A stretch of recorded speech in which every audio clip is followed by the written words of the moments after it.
Hello friends, welcome back. और एक fantastic week चला गया, आने वाला वीक और भी फंटास्टिक होने वाला है। आज फ्राइडे है, आज दिन भर में हमने क्या क्या किया आइए थोड़ा सा देखते हैं। सबसे पहले 44,300 का सी 1 बजे एनालिसिस किया था।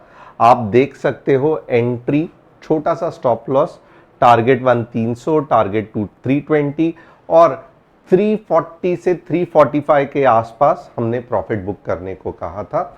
ये एक एनालिसिस है, तो ये एक हो गया। सेकंड, आप देखोगे वापस हमने सी 10-21 को एनालिसिस किया था, वापस एंट्री 300 की, टारगेट 1 टारगेट 2 370 का हाई किया था। अब और एक छोटा सा स्कैल्पिंग का ट्रेड बैंक निफ्टी के पी का लिया था। और ऐसे नहीं है कि हमेशा टारगेट ही हिट हुए, दो इसमें स्टॉप लॉस भी हिट हुआ था।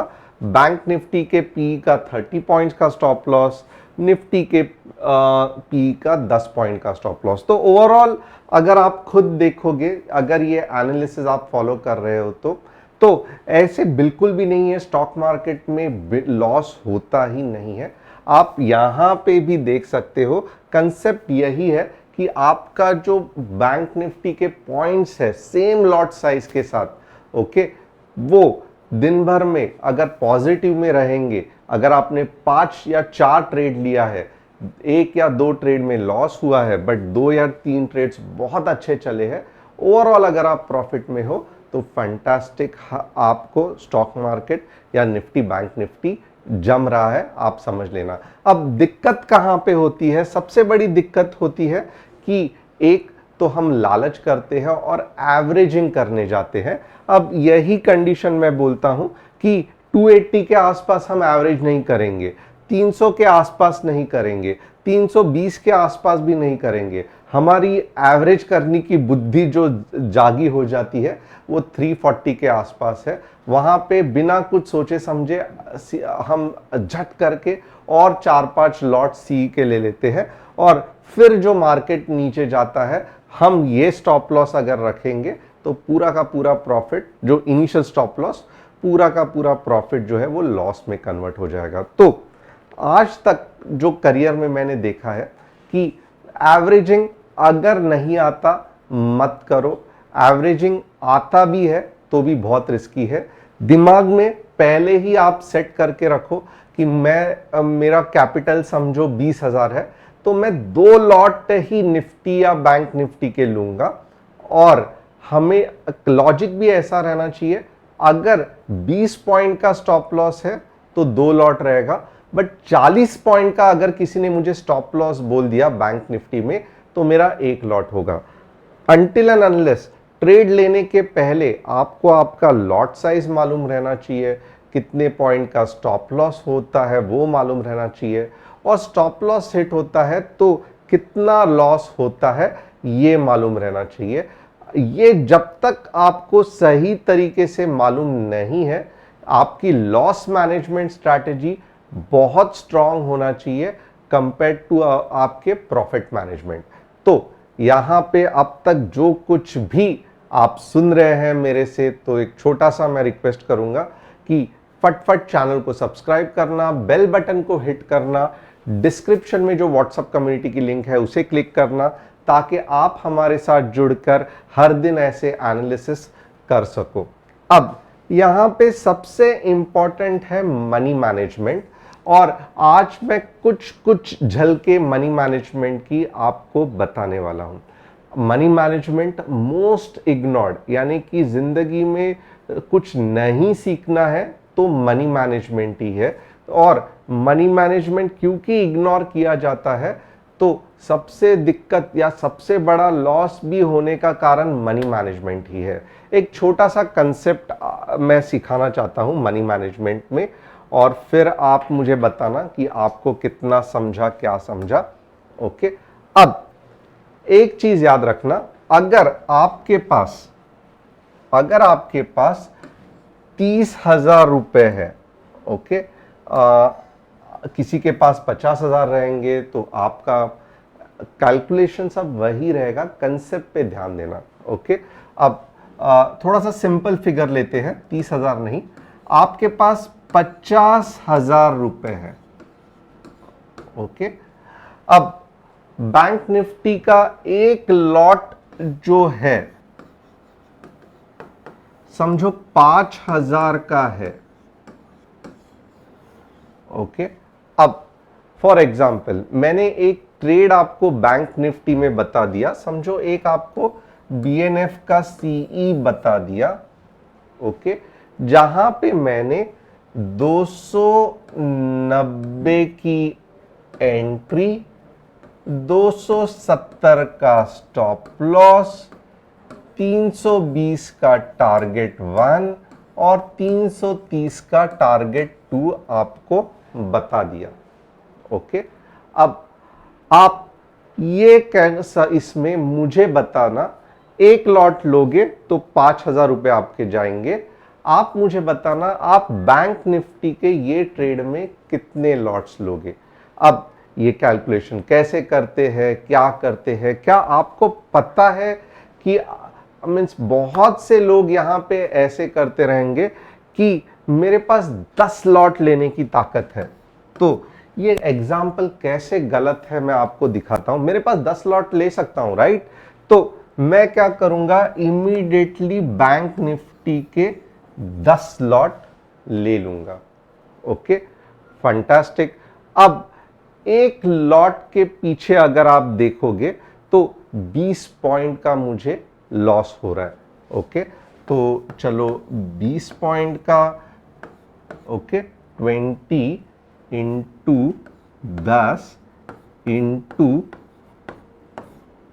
15। ओके, बैंक निफ्टी का एक लॉट साइज 15 का है। तो यहां पे आप देखोगे ना, लगभग 200 इंटू 15। ओके, ये प्योरली एग्जाम्पल है, तो थोड़ा सा मीन्स आप इसको एग्जैक्ट नंबर या एग्जैक्ट इसके साथ ये मत करना, ये एग्जाम्पल मैं बता रहा हूं। तो 3,000 का लॉस हो जाएगा जब मेरा स्टॉप लॉस हिट हो जाएगा, अगर मैं 10 लॉट लूंगा। अब यहां पे आप देखोगे ना, तो ज्यादा से ज्यादा मैं कितने ट्रेड कर सकता हूं, तो 12 या 13 ट्रेड्स। ओके, और यहां पे मेन मेरा इश्यू क्या है कि बहुत से बार मैं क्या करूंगा, एक दिन में ही कभी सी ले रहा हूं, कभी पी ले रहा हूं, कभी सी ले रहा हूं, कहीं पी ले रहा हूं। मेरा पूरा का पूरा पैसा हार्डली 2 या 3 ट्रेड में ही गायब हो सकता है। तो ये कंसेप्ट को कैसे हम सॉल्व करें, ये मनी मैनेजमेंट कैसे करें, क्या 10 लॉट्स मुझे लेने चाहिए अगर मेरे पास 5,000 रुपए का एक लॉट है, तो ये थोड़ा सा मुझे समझाना और मुझे यहाँ पे बताना कि एक्चुअली मुझे बैंक निफ्टी में कितने लॉट्स लेने चाहिए। वापस सवाल का जवाब ठीक से याद करना, मुझे कमेंट सेक्शन में देना। मेरे पास 50,000 रुपए है। ओके, 290 की एंट्री है, 270 का स्टॉप लॉस है, बैंक निफ्टी का एक लॉट है 5,000 का। ओके, और यहां पे बैंक निफ्टी का लॉट साइज 15 ही रखना। ओके, और यहां पे मैं कितने लॉट साइज ले रहा हूं, और क्या 3,000 लॉस अगर स्टॉप लॉस हिट होता है तो मनी मैनेजमेंट के हिसाब से सही है। अगर आप देखोगे तो कम मीन्स मैं कहूंगा हार्डली 12 या 13 इसमें मेरा पूरा का पूरा पैसा गायब हो जाएगा। तो क्या ये सही है, गलत है, आपको क्या लगता है, मुझे कमेंट करके बताना। अब आगे बढ़ते हैं, ये क्वेश्चन को मैं मनी मैनेजमेंट के आगे और अच्छा समझाऊंगा आने वाले दिनों में। मैं फिलहाल तो मैंने रफली ये किया। आप मुझे बताओ कि पहले तो जो मैंने ये पूरा हिसाब किताब बताया, ये आपको सही लग रहा है, गलत लग रहा है, या फिर मुझे कितने लॉट साइज लेने चाहिए थे मनी मैनेजमेंट के हिसाब से, आप कितने लेते हो? हर एक आदमी, इतने सारे लोग हैं, हर एक आदमी मुझे कमेंट करके बताना, और इसका जो सॉल्यूशन है आने वाले हफ्ते में मैं आपको बता दूंगा। अब यहां पे आप देखोगे ना, पहले तो निफ्टी में क्या चल रहा है, तो निफ्टी वीकली चार्ट, क्योंकि आज वीक खत्म हो गया है, आप खुद देख सकते हो कि एक बहुत तगड़ी नीचे के लेवल पे हमें बाइंग प्रेशर दिख रहा है। अब ये तो सही है कि बाइंग प्रेशर दिख रहा है, बट क्या मार्केट रिवर्स हो गया है? नहीं, अभी तक हम नहीं कह सकते, क्योंकि कंसेप्चुअली ये पिन बार ही है, अभी तक कंफर्मेशन नहीं मिला है। कंफर्मेशन कब मिलेगा? जब आने वाले हफ्ते में मुझे एक अच्छी खासी 19,080 तक, ऐसी कुछ 19,800 तक एक ग्रीन कैंडल जब तक नहीं दिखती तब तक हमें कंफर्मेशन नहीं मिलेगा। अब ये कंफर्मेशन मिला तो भी दिक्कत क्या है कि इमीडिएटली जैसे ऊपर जाएगा, यहां पे सेलर्स बैठे हैं, तो ये कितना पावरफुल सेलिंग और बाइंग है ये हमें देखना पड़ेगा। बट अगर ये वीकली में आने वाले हफ्ते में ग्रीन कैंडल बनी तो अगले 200 से लेके 300 पॉइंट का ट्रेड हम बोनस, हमें दिवाली का गिफ्ट मिल सकता है। तो वापस एक बार ध्यान देना, नीचे के डायरेक्शन में बाइंग प्रेशर है, यानी कि अगर आप पुट लेना जाओगे और एक्सपेक्ट करोगे कि अच्छा मूव आएगा, नहीं आएगा, क्योंकि यहां पे आप देखोगे तो वीकली कैंडल में एक पिन बार बनी है तो बुलिशनेस दिख रहा है। अब बेरिशनेस कंफर्म्ड कभी है? तो बहुत सिंपल है, जब मार्केट इसके नीचे आएगा। ओके, 19,321 के नीचे अगर अगले हफ्ते मार्केट ऐसे क्लोज हो गया ना, तो आप शॉक हो जाओगे कि 19,220 तक आराम से आएगा। और जो हमारा पहले से ही मानना था कि 18,800 तक, थोड़ा सा मुझे समय देना, मैं एग्जैक्टली आपको ये करता हूं। यस, 18,800 तक भी अगर मार्केट जा रहा है तो टेंशन मत लेना। अगला हफ्ता बहुत इंपॉर्टेंट है, क्योंकि जो बाइंग प्रेशर आया है, क्या वो जेन्युइन बाइंग प्रेशर है? क्या वापस मार्केट रिवर्स होके ऊपर जाने वाला है, या फिर वो बाइंग प्रेशर एक जस्ट टेम्पररी बायर्स ने बाय किया था, बट अभी भी सेलर्स पावरफुल है, और जो एक्चुअल बाइंग प्रेशर दिखना चाहिए या पावरफुल होना चाहिए 18,800 के लेवल पे, क्या मार्केट वहां तक जा सकता है? ये आने वाला हफ्ता ही हमें बताएगा। अब डेली चार्ट में आप देखेंगे क्या हुआ था आज। आप देख सकते हो प्रेशर तो दिख रहा है, gap up gap up gap up, और स्पिनिंग टॉप दिख रही है, फुल बॉडी नहीं दिख रही है। यहां तक अगले हफ्ते जो मेजर रेजिस्टेंस मार्केट फेस करेगा ना, आप हैरान हो जाओगे। 19,720 एक क्रूशियल पॉइंट है, 19,720, जहां पे एक अच्छा खासा सेल ऑफ आ सकता है। तो अब फिलहाल के लिए 19,653 चल रहा है। 60 पॉइंट्स का अगर मंडे को गैप अप दिया तो खुश मत होना। मंडे को 720 के आसपास एक बड़ा सेल आउट आने के चांसेस है, और सेल आउट नहीं भी बड़ा आया तो भी सेल एक बार तो होके वापस फिर 19,800 को अटेम्प्ट करेगा। तो 19,720 ये नंबर याद रखना। नीचे के लेवल पे हम कब ट्रेड करेंगे? तो बहुत सिंपल है, 19,600 के नीचे अगर आवरली क्लोजिंग हो गई तो ये रैली जो है वापस नीचे के डायरेक्शन में जाएगी और हमें पुट का व्यू रखना पड़ेगा। अब ये हो गया निफ्टी का व्यू, और जैसे कि मैंने कहा ग्रीन बुलिश वीकली कैंडल, समझ लेना कि आने वाले भी 200-300 पॉइंट आपको मिल जाएंगे। रेड कैंडल पिन बार को पूरा नीचे की तरफ खींच रही है, चेंज कर रही है, वापस 19,220 भी आएगा, और बहुत ज़्यादा चांसेस है कि आने वाले कुछ दिनों में 18,800 भी आ सकता है। तो आने वाला हफ्ता बहुत ही मेन रहेगा, जहां पे हमें पता चलेगा कि मार्केट कैसा मूव होने वाला है। अगर आपको और थोड़ी सी क्लियरिटी चाहिए कि क्या हो सकता है, तो आइए मंथली चार्ट देखते हैं। मंथली चार्ट में प्रॉब्लम यही है कि ये पूरा का पूरा साइडवेज कंसोलिडेशन है, तो बहुत दिक्कत होगी मंथली चार्ट में हमें एनालिसिस करने की। बट नेवरदलेस एक बार हम मंथली चार्ट देखेंगे। मंथली चार्ट भी इतना कुछ नहीं दिखा रहा है, आप देख रहे हो रेंज में ही मार्केट घूम रहा है मंथली चार्ट में। तो इनफैक्ट मंथली चार्ट में ऐसे नहीं है कि मार्केट साइडवेज है, मार्केट डाउन ट्रेंड में है। मंथली चार्ट में अभी तक डाउन मूव क्लियर कट नहीं आई है। डाउन मूव एक्चुअली ये पॉइंट के नीचे ही आ सकती है and at the same time आप देख सकते हो यहाँ पे बाइंग प्रेशर भी है 19,800 पे। तो मंथली भी बहुत ट्रिकी है, मंथली में भी हमें कुछ ठीक तरीके से, ये देखो ये मंथली नॉर्मली इस तरीके से अगर एक कुछ फंटास्टिक बता सके तो बहुत बढ़िया है, बट यहाँ पे आप देखोगे मंथली में आप कुछ हेल्प नहीं मिल सकती। बैंक निफ्टी देखेंगे एक बार। Bank Nifty same buying pressure at the bottom, but buying pressure weak है और यहाँ पे बैंक निफ्टी में ऊपर के डायरेक्शन में कब सेल ऑफ आ सकता है तो 44,980 लक्ष्यबंद रेखा है। 44,980 से लेके 45 के लक्ष्यबंद रेखा है और आप शॉर्ट कभी अच्छे से ले सकते हो। बड़ी बड़ी शॉर्ट की मूव बैंक निफ्टी में कब आएगी, आइए वो भी देख लेते हैं।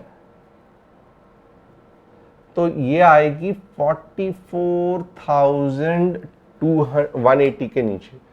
44,180 के नीचे आपको पुट में ज्यादा पैसे बनेंगे, 45K के ऊपर कॉल में ज्यादा पैसे बनेंगे और 45 के यहाँ पे एक बार सेल ऑफ आने के चांसेस है।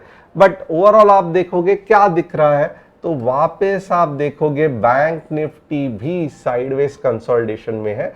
तो इसका मतलब क्या है कि आपको व्हाट्सएप कम्युनिटी ज्वाइन करके इंट्राडे में जो छोटे छोटे पावरफुल बैंक निफ्टी के मूव्स आते हैं, जैसे आज आया था, 2 बार तो दिन में पकड़ सकते हैं, तो वैसे आपको फॉलो करना पड़ेगा। बट एक ट्रेंडिंग मार्केट ये नहीं है, ये मोर और लेस एक साइडवेज मार्केट है।